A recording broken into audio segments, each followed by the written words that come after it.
agora eu vou receber alguém muito querido, muito sábio, muito sensato e que tem ajudado não só a mim como mãe, mas a muitos pais com os livros, com as palestras, com o programa dele aqui na Rede Vida. E é o Dr. Samitiba. E a gente vai falar sobre o livro novo, Pais, Educadores de Alta Performance. E Samitiba, que é escritor, psiquiatra, autor de 30 livros com 4 milhões de exemplares vendidos, apresenta o programa semanal Quem Ama Educa aqui na Rede Vida de televisão, mas tá comigo agora pra gente ajudar aí a muita gente. E eu tô louca, é pra aprender um monte. Que maravilha. Porque, olha, de todas as tarefas que eu recebi, eu acho que a de mãe é a mais séria e a mais difícil. Não é fácil, não. Bastante complicado, é bastante complicado. Mas aí Deus coloca no caminho da gente um japonês inteligente que abre a nossa cabeça e nos ajuda. Torna possível. Torna possível para que a gente possa ser um pai ou educador de alta performance. Alta performance, exatamente, Cláudia, exatamente. E é possível, né? É possível. E aí eu dou um segredo, que você estava falando, que temos que, para melhorar a qualidade de vida, sabe, nós temos que dar um passo além, né? E aí eu falo da força que a pessoa precisa ter para sair daquele comodismo já acostumado do todo dia, para dando esse passo além e descobrir um mundo novo. Porque ninguém sente falta do que não conhece e paga as consequências hoje, sabe? Então, muitas mães hoje podem se ilustrar de como pode dar uma ajeitada no caminho do filho que está meio que se desencaminhando. Doutor, você acha que a gente, por agir na rotina, por impulso, fazendo todo dia a mesma coisa, a gente perde a chance de fazer algo melhor, é isso? Exatamente, porque a educação, nós tínhamos que nos preparar como se fosse um projeto. Um projeto, assim como um vegetariano tem um projeto de vida, o educador tem que ter um projeto de vida de maneira a o que os pais fazem, primeiro seja coerente. Eu brinco até, Cláudia, que assim, na casa que o pai diz vinho, a mãe diz água, o filho diz anda. Não é? Essa é ótima e é verdade mesmo. Então, agora é muito difícil a gente também chegar a um acordo como pai e mãe em todas as questões. Porque às vezes o pai diz vinho e a mãe diz água. Mas a ação final tem que ser uma. Imagina que o filho tem um carro que só tem uma direção e não pode nem ficar decidindo muito.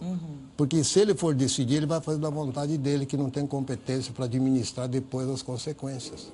Então, os pais têm que combinar e não discutir na frente do filho, deixa passar. E tem pais que discutem na frente do filho e o filho fica sem saber. Então qual é o caminho para tomar? Perfeito.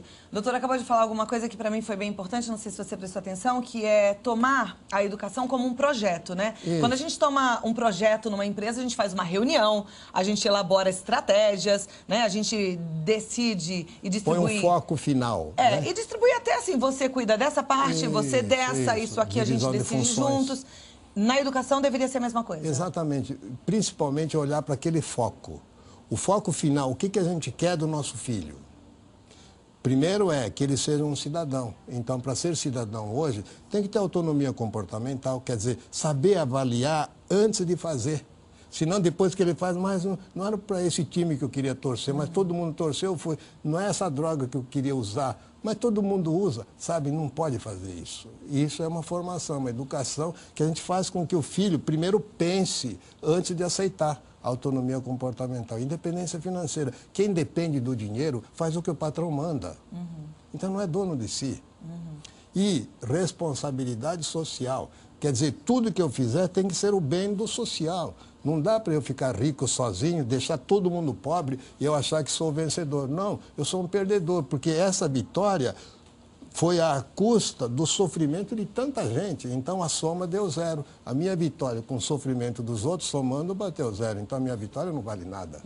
Essa é a responsabilidade social. Perfeito. Agora, nesse livro, eu já li e eu vejo que tem aqui algumas sugestões de um entrosamento entre pai, mãe e escola também, né? Isso, inclusive, esse é o forte. Os professores incentivando aos pais a cobrarem o estudo dos filhos em casa. Isso. Sabe por quê? Os pais, e geralmente esses pais das crianças de hoje, eles querem ser amigos dos filhos e não mentor intelectual, aquela pessoa que estabelece valores. Isso dá trabalho e também eles não têm muita competência para fazer isso, porque os próprios pais deles deram tudo para ele, liberdade sem responsabilidade, que é a geração Y. Não é?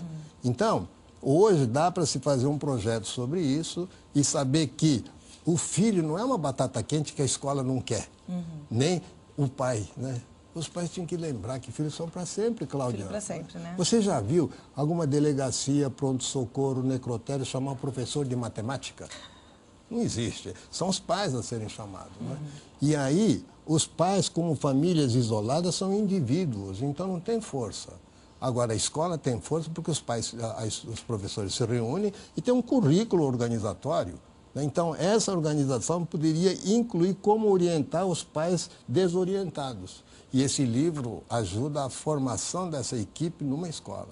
Quer dizer, parceria, porque se os pais dizem vinho, a escola diz água, o aluno desanda. Agora, esse livro é uma visão, ou na sua concepção, isso já acontece em alguns lugares e pode ser que muitos adotem esse sistema e a gente consiga, com isso, ter uma educação mais competente? A maioria já está atendendo, já está entendendo. Pelo seguinte, o que eu coloco no livro não são chutes assim, eu acho que vou pôr, não. Eu já experimentei essa situação no consultório e fazendo consultoria para escolas.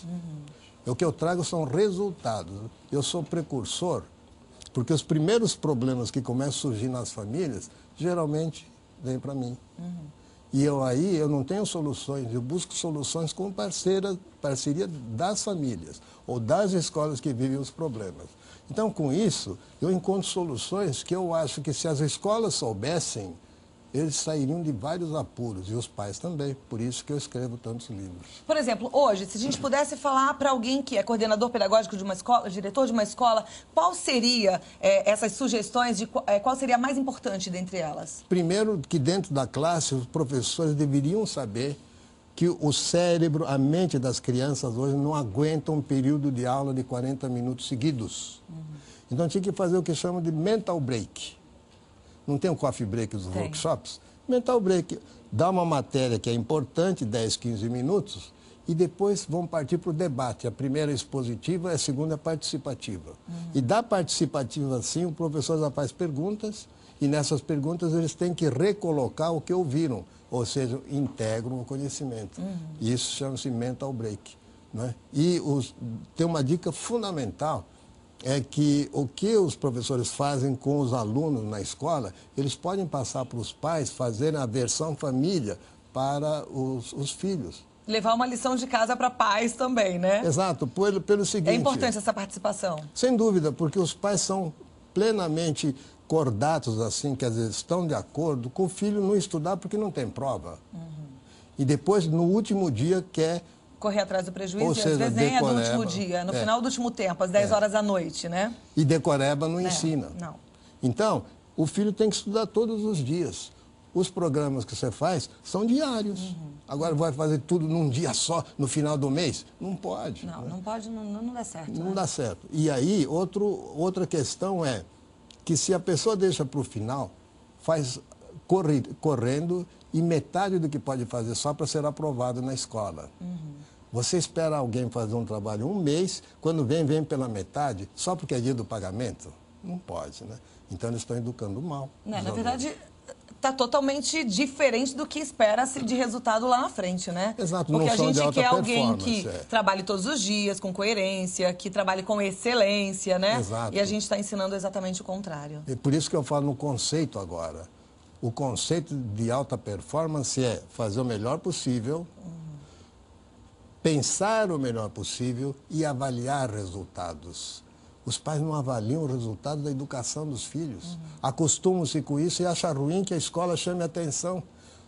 O maior problema das escolas hoje são os pedidos dos pais que adaptem a escola às inadequações dos alunos. Ah, meu filho não consegue acordar cedo, não tem um jeito dele chegar um pouco mais tarde.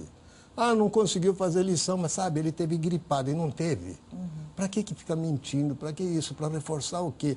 É para o filho não ter que mudar nadinha.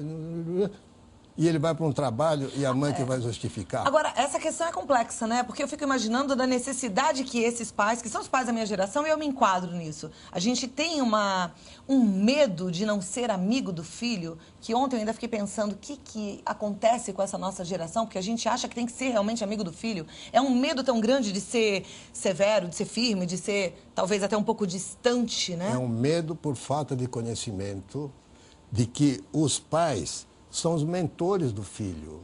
Os amigos não são mentores, são parceiros do filho.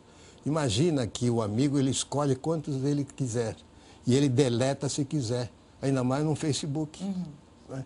Amplia o mundo de amigos e de repente faz uma festa, vem 3. Bom, eu gostei disso que a gente acabou de ouvir agora, porque, na verdade, da mesma forma que o seu filho deleta os amigos com facilidade, no Facebook, no Twitter, onde quer que seja, se a gente se coloca numa situação de amigo, a gente também corre o risco de ser deletado. E tem acontecido, infelizmente, muito, né? Filhos que deletam seus pais e suas vidas. E deletam de um jeito muito interessante, que às vezes os pais não percebem que foram deletados e ficam preocupados. Por exemplo, um filho vai para uma balada, ele põe um toque diferente para saber que são os pais que estão ligando, ele não atende. Quando o amigo toca, ele atende. Então, os pais dão um celular para o filho para usar com os outros e não atendem os próprios pais. Não merece celular. Não merece celular. Exatamente. Aí tem uma lei aí da troca também, né? Ganha salário quem trabalha bem, né? Custo-benefício. Fez direito, tem excelência no que faz, recebe e eu te pago com prazer. Não fez direito, vou te demitir. Nem vai à balada. Não vai à balada, não vai ter dinheiro. Exatamente. E aí a gente precisa aprender muito, né? E ó, eu acho esse livro importantíssimo, já li, recomendo. Aliás, não só esse, mas o Dr. Samitiba, ele tem sido usado para mexer aí com a nossa geração de uma forma incrível. Usado, né? Mas é isso mesmo, e tem que ser usado mais ainda, porque essa nossa geração tá perdidinha, viu? Infelizmente eu falo isso, como mãe, vendo aí a situação dos meus colegas da mesma idade que enfrentam os dramas com os filhos, né? Graças a Deus eu tenho 2 filhos muito bonzinhos, mas eu tenho um monte de coisa para aprender como mãe, como educadora aproveita também. E fala aí pro povo todo que os pais que reclamam que filho não vem com manual, é porque eles esqueceram de um fato importante. O próprio filho é o manual. A gente tem que aprender com eles, as necessidades deles. Ele vai dando as dicas. As dicas todas, né? Eu acho interessante quando eu pergunto, às vezes, para os meus filhos, falo, então, você não fez isso, o que você acha que eu devo fazer? A resposta dele é sempre mais dura do que a que eu estava imaginando para a consequência dele. É incrível. Então pode colocar a batata quente na mão deles, que eles têm realmente essas dicas todas e vão te ajudar nesse caminho, viu? Conversei com o Dr. Samitiba, psiquiatra e escritor. Indico o livro Pais Educadores de Alta Performance. O site do Tiba é o www.tiba.com.br e o telefone é o 0 operadora 11 38 15 44 60, tá certo? Tá certo. Muito obrigada por ter vindo. Foi um prazer recebê-lo. Pena que o tempo voa. O meu tempo é pequeno aqui, um monte de coisa pra gente falar, mas eu acho que a sementinha a gente plantou, porque na verdade é importante você treinar todos os dias, né? Eu sempre deixo um desafio diário. Hoje o desafio é você ser sensato na educação dos seus filhos e ler esse livro que é Pais Educadores de Alta Performance. Muito obrigada, viu, Tiba? Prazer recebê-lo.